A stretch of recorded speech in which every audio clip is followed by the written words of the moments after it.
Love and gratitude. Welcome back, everyone. Going for round 3. I want to just fly through these pretty quickly, and I want to invite as many comments as needed. I know that this is a very chaotic arrangement of information.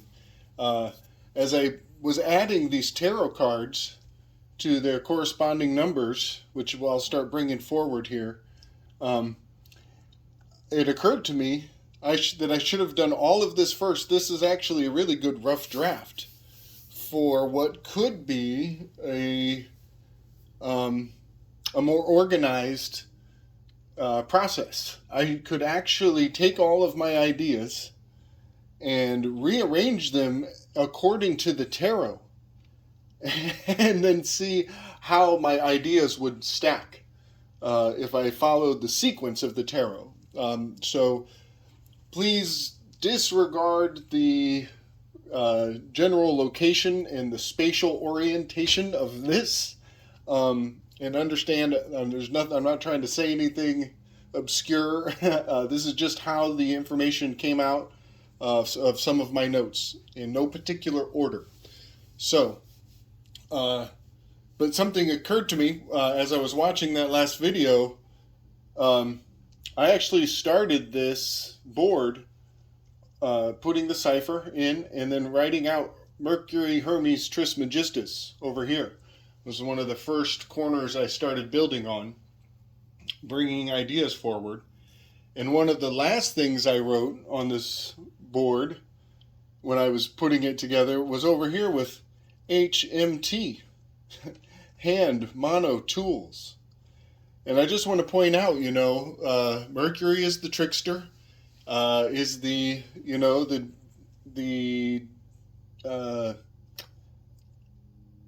element of firsts, of passages, of doorways, portals, crossroads, and kind of sealing the door to keep the hermetic container, the vessel of the message. So I just think that's interesting that HMT is what we started on in the last video, and ultimately we're building to another, rearranging of those letters, becoming very important. So there you have the trickster dancing around in my little message here. So I wanted to go right into the word tarot. I've put these cards out. It's kind of hard to see, so I'll bring the camera in closer, but I have their planetary or zodiacal symbol written out next to every card, and I'll try to be thorough about announcing the card's numerical value, and you can see the significance of the archetype as it's reflected into the words we're going to point at here today. So we already talked about salt equaling 16. The 16th card is the Tower card. Pillars of salt, piles of salt, pyramids, all the P's, the palaces, the phalluses, the piles of things. But here I'm getting into the word tarot. And with tarot, I've used the septenary only, just to keep this streamlined. And here they are, 71527 adds up to 22. And that's your Grandmaster Builder number, which I've done other videos about Tav, which also has a reduction to 4. And the 4th card is the Emperor card. And I just should point out that vowels were forbidden in Greek. They are not forbidden, excuse me. I'm sorry, I misspoke. Vowels were absent from the language of Hebrew. And Greeks had no spaces between their letters and no indentations, no paragraph breaks, nothing. It was a run-on. It was all one word. The one word. And so this has a very heavy significance on the significance of a heavy impact on the significance of vowels. The fact that Hebrew had to add 5 vowels and There are many, many different ways to arrange the Hebrew alphabet for many different reasons. And I just want to point out, I've said this before, but in the book, Dante's Inferno, uh, uh, Virgil tells Dante, don't go talking to those Greeks because your words will probably offend them. Let me go talk to them for you. And he is a moderator between Dante and the Greeks.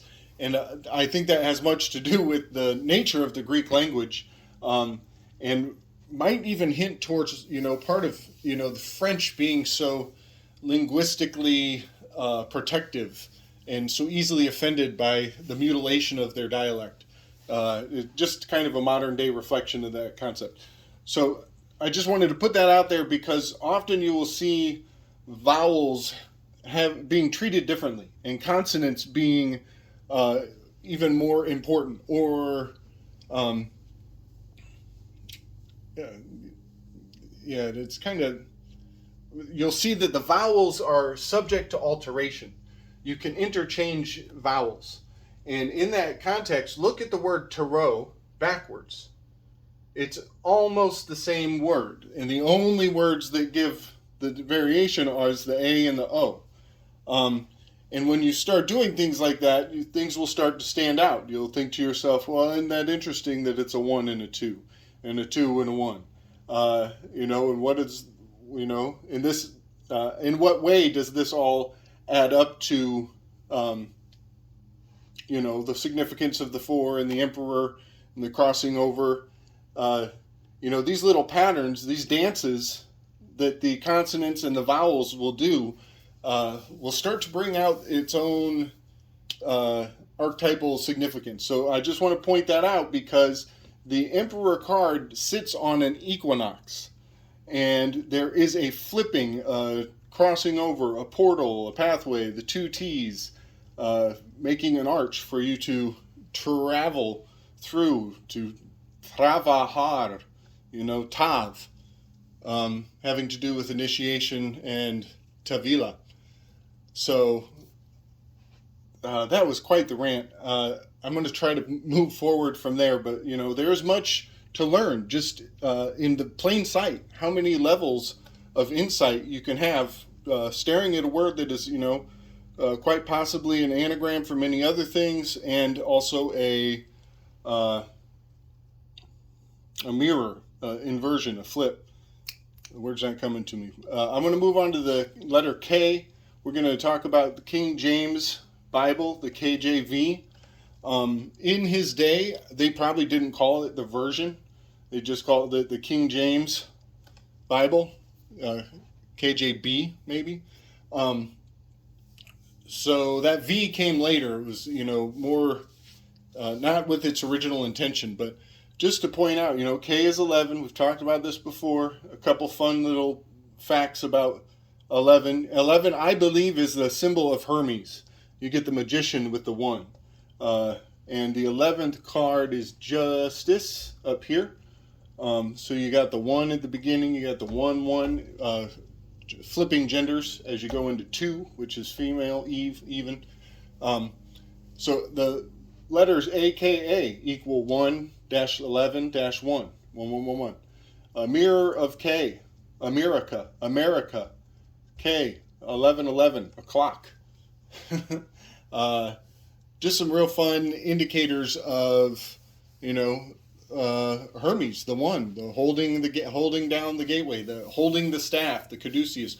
Hermes always has this is kind of my grand point to all this, but Hermes is always holding a implement in all the incarnations of Hermes. Either the staff held up, I'm going to get around to talking about the stylist, a tusk, a pencil, scepter, holding a scepter.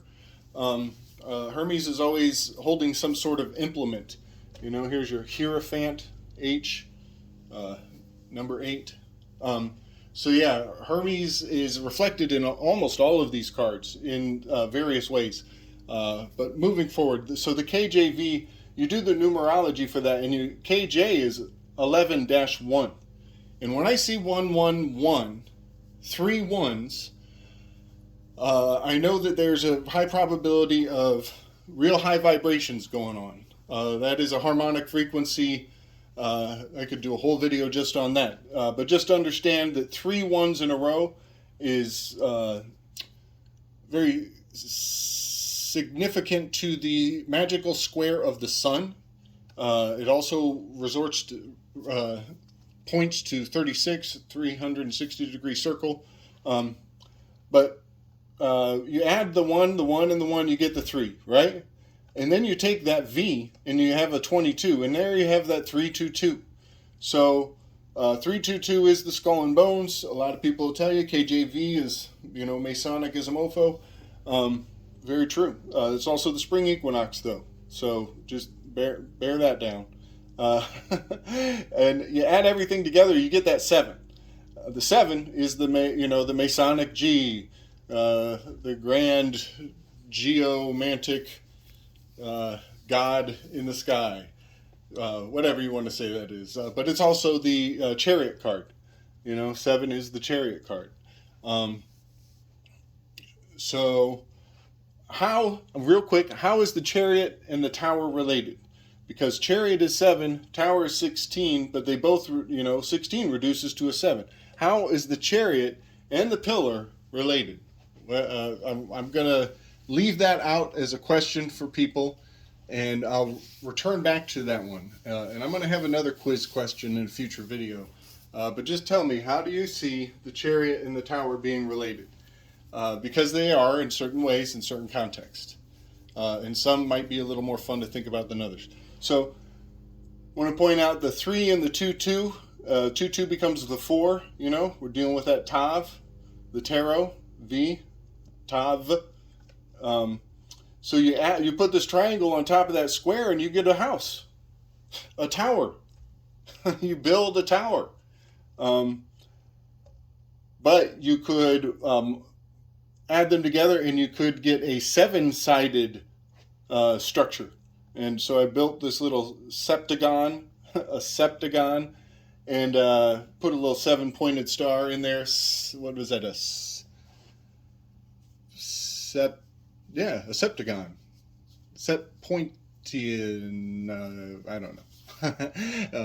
So I'm done with KJV.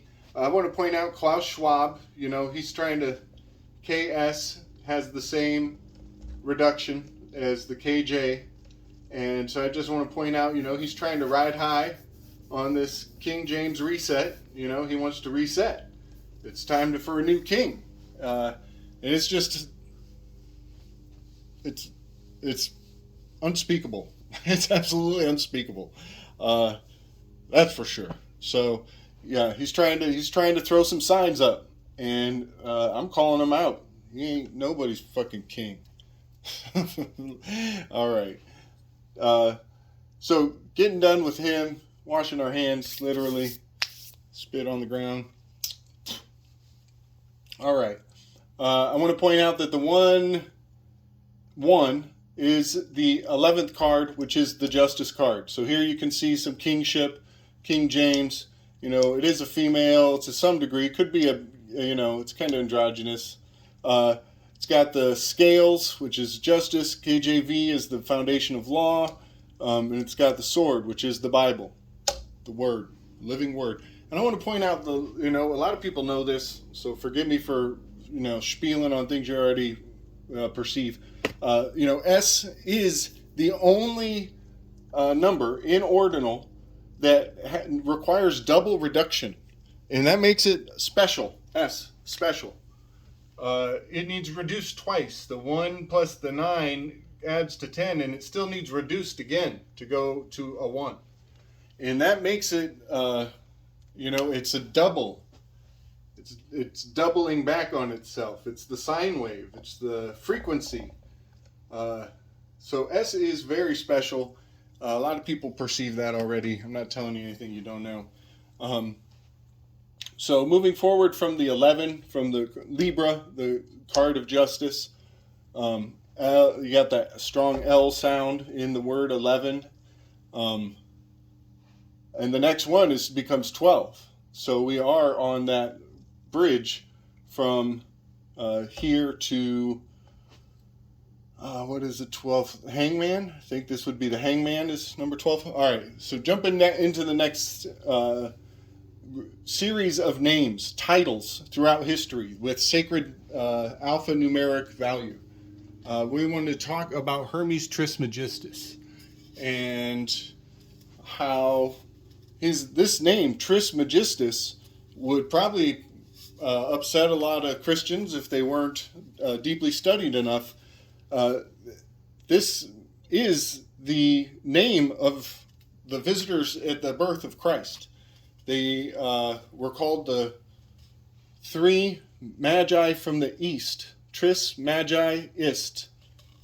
Three magi from the east. Hermes Trismegistus. This was, the highest of the highest math magicians in all the lands. And they were carrying that title for a very good reason. It's a heavy burden and quite the responsibility to bring forward.